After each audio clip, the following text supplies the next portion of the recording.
Here are the materials and tools you're going to need to make the Quilt As You Go table runner. You're going to need a jelly roll with 2.5-inch strips. It can be a 40-piece jelly roll or a 20-piece jelly roll. You're going to use 20 strips for the table runner. You're going to need 1/2 yard of fabric. That is going to be the center square of your jelly roll, and you can use that extra, what's left over from the 1/2 yard, as your binding.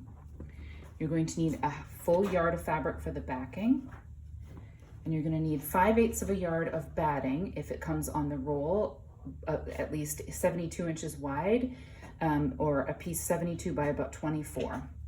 Now for tools, you're going to want a rotary cutter and ruler. You're going to want some scissors. You're probably going to want a seam ripper, sorry. You're going to want a fresh needle in your machine. Quilting needles are fine. You're going to need thread. You want thread that matches the backing of your fabric, the backing of your quilt. And you're going to want thread that matches the binding of your quilt. And you're going to want straight pins and quilting pins. You can also use fat quarters for your table runner. You would want a set of 5 matching fat quarters plus the 1/2 yard like the regular quilt, or if you have a bigger pack of fat quarters, you can use those to make the centerpiece and all your strips and your binding strips. You'll still need a full yard of backing and the same amount for batting. Cut out your 12.5-inch center square and reserve the rest for the binding. Take your backing fabric, leave it folded like you got it from the fabric store, and with some good sharp scissors, cut along the fold.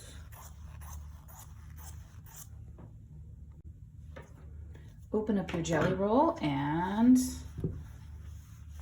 choose what strips you'd like to use.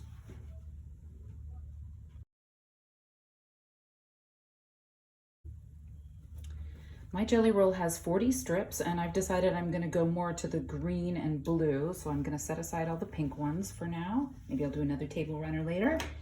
And I'm going to choose from these guys. This jelly roll has pairs of 2, which is great for me. That means I can have a symmetrical table runner that is the same in both directions. I needed to choose 10 pairs or 20 strips. And here's my center square. I decided to go with this color run that goes from the green into the dark blue, and there's my 10. And I ended up eliminating some of these yellowy ones that had the pink in them. I'll save them for my pink one later. So I have 10 pairs of strips. From each pair, I need 2 13s and 2 15-inch pieces. And I am going to not kind of worry about the waste of everything. I am going to trim off my selvages. These strips are still folded in half. Trim off my selvages. And I'm going to do one at 15 inches. One strip cuts 2 pieces at 15 inches, and one strip cuts 2 pieces at 13 inches. And then I'm going to set aside these other pieces.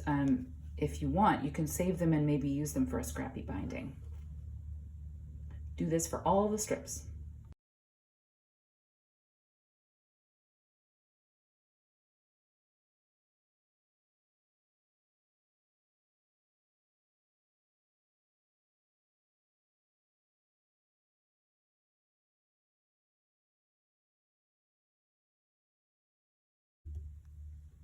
Now all my strips are trimmed up, so I've got 2 each, 13 inches and 2 of 15 inches.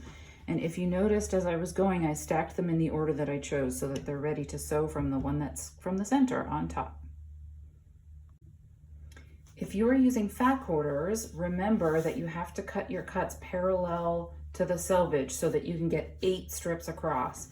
If you cut this way with the longer strips perpendicular to the selvage, you're only going to get 7 and you won't have enough to finish your quilt.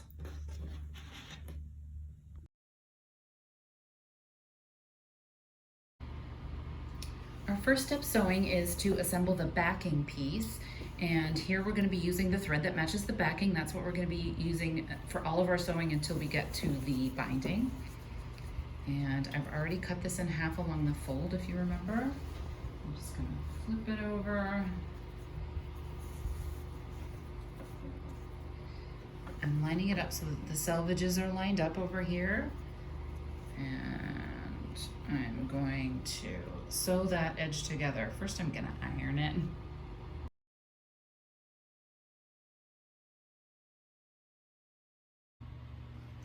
Okay, I have my backing all sewn together. I ended up flipping it over because this end was a cleaner cut, and I sewed it together with about a 1/2 inch seam allowance, more than 1/4 anyway, and I pressed it open.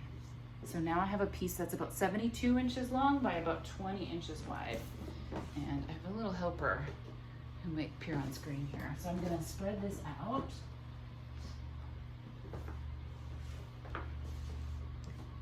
There we go, and then I'm gonna get my batting.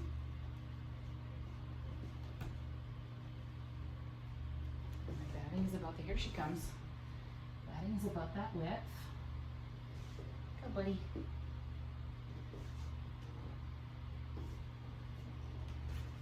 Back it up, kid.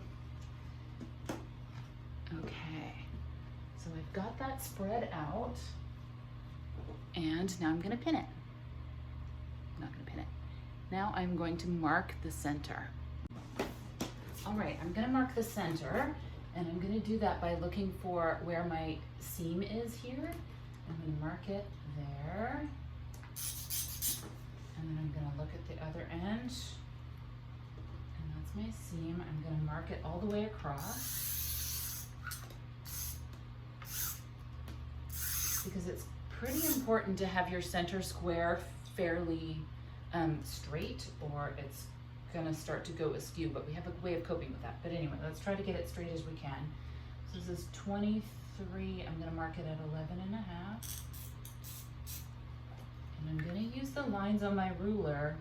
I'm gonna line up that line I made with some of the lines on my ruler here so that I can mark it straight. There we go. Now I have a big X in the middle, and I'm gonna use that to place my puppy. Look out, sweetie. I'm gonna use that to place my center square. So I'm gonna put these corners onto the horizontal line and these corners here. And once that's straight, we can pin.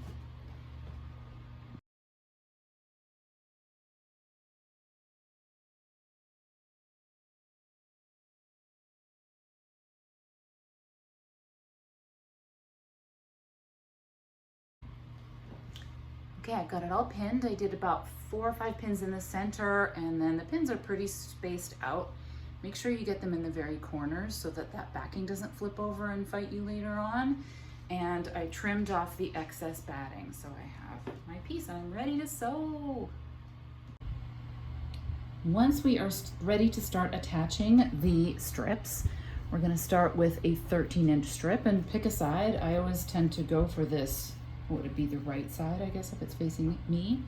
And I take my 13-inch strip first and I line it up with the square, part of the square that's in the center. And the edge of it is over here.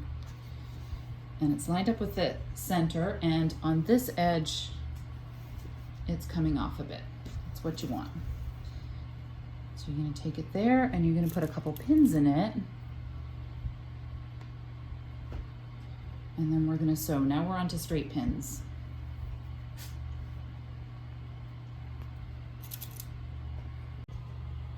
I am ready to sew. I have threaded the bulk of my fabric back here. I'm gonna pop this up onto my table so that it's not dragging down. And let's talk about seam allowance for a little second. I'm gonna pop my foot down here. A 1/4 inch seam allowance is great, but not a scant 1/4 inch. Make it a generous 1/4 inch so that you don't run out of fabric at the end. If it's too scant, you won't have enough backing. So let's go a little further. There we go. So I'm gonna do that. Now this is in the very center of the back of my quilt, and I actually care what the threads are doing at the back. On my machine, I know if I just start sewing, it's gonna make a tiny little knot there. So I've got my top thread, oops, pulled out a bit, and I'm gonna drop my needle down and bring it back up, and then I'm gonna pull that bobbin thread up. Now, I don't have to do anything with these now. They're just gonna be long and they're gonna stay inside my quilt. I'm not gonna tie them or anything. It just helps me know that I'm not getting that nest at the bottom. Now, my machine has a little button for needle up and down. If yours doesn't, you just take the flywheel over here and turn it towards you until the needle goes all the way down and all the way up. But make sure you're holding on to that top thread. Let me show you that way too. So hold on to your top thread, take your flywheel and turn it towards you until it brings that thread up from the bobbin, and then pull that up so that they're both at the top. Now I'm just gonna do a little reverse stitch, a couple reverse stitches to hold that in place, and that's all I'm gonna do. And I'm gonna sew this down. Now when I get to the end of the row, I'm just gonna sew off the edge of the strip. I'm not worried about what's happening with the thread underneath because this part's gonna get cut off later, so I'm just gonna cut it. I'm gonna pop that up, and then I'm gonna take it over here and give it a little press. It's good to have your iron surface handy. I've got a nice wool mat that I love. And I'm gonna take this strip and press it open. Give it a nice press sideways to make sure it's nice and open here.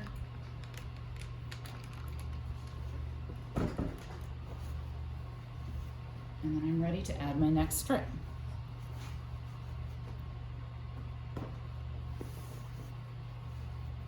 So here's my existing strip that I just sewed. And now I'm gonna take a 15-inch strip in the same color, and I'm gonna match that up with the start of this one. Now I find that this happens quite a bit. Do you see that where it's like not quite even? I really don't think it matters. It's not gonna matter to the end result. Just get your new strip kind of straight, pin that on, and sew that guy. The second strip, I like to start sewing from the side so that I keep the same end of the quilt into my machine, because this part's gonna get smaller and smaller. So I'm gonna start off the side. So now in this case, it doesn't matter what's happening to my thread, so I don't have to pull up my thread. I'm gonna stitch along here.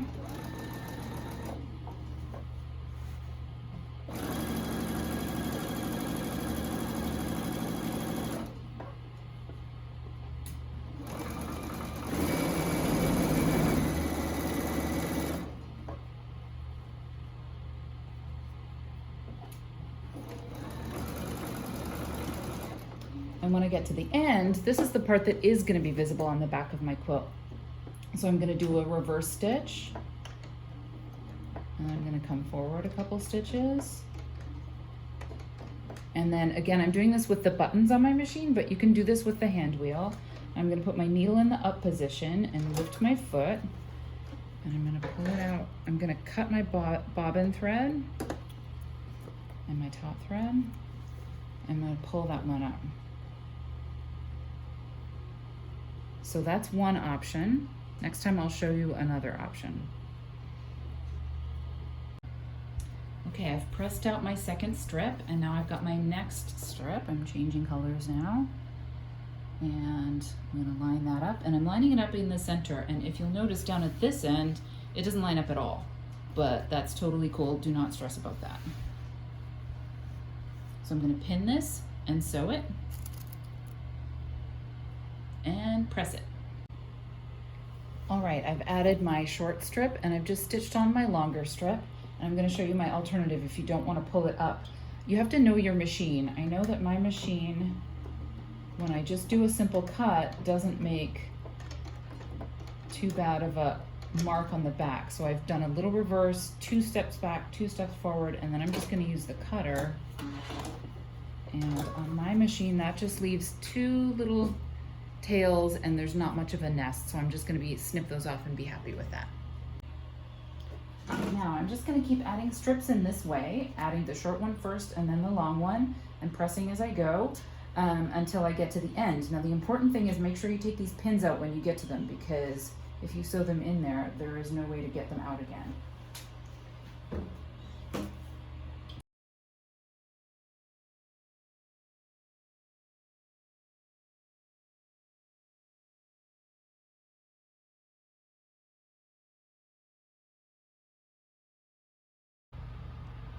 Once you have all of the strips added in one direction, you can turn around and go the other way. Now we have all of our strips sewn on, and there's just a couple little tricky things that I want to tell you about before we finish up. So if you'll see, you end up with kind of a zigzaggy thing here. Nobody's going to want to bind it like that, so we're going to trim it off. I like to baste around the whole thing, but it's a little bit tricky when you're basting around here to know when to turn the corner and anticipate when where you're gonna trim. If you can see on these ones, you're gonna aim to trim them right where these points are. So you want to baste a little, an 1/8 of an inch in from there. So I like to go ahead and mark that. And then when I come and baste around here, I know when to turn. And then this is gonna be your trim line here, or just a little bit outside of it is okay too.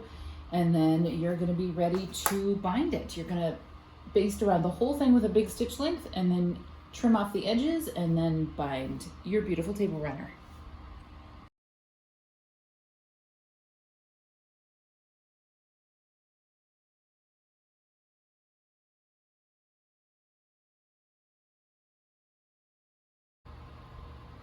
Okay, I have the whole thing basted, and you're gonna notice as you go around that these aren't maybe 100% even. It doesn't really matter. Just do your best and then use your ruler to straighten it up. So now I am going to go ahead and grab my long ruler and trim off my edges.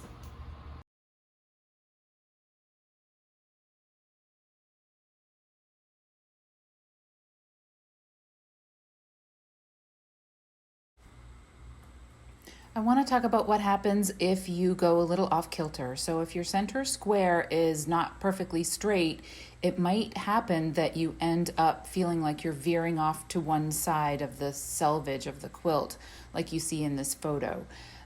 See how the pieces are getting kind of close to the edge on one side and farther away from the edge on the other side. Don't worry super much about this, because remember that you are going to be trimming this quite severely. You're trimming off those entire points. So as long as you're consistent and it doesn't get too far out of kilter, you should be okay. There we go. I'm not going to spend a whole lot of time talking about binding. We all know how to do binding, and there's lots of great videos out there on how to do that. This has some regular turns and some shallower turns. You do the same thing, you sew up, sew to the corner, stop and turn, and you can make these corners work just as well as the regular corners. I hope you enjoy the Quilt As You Go table runner.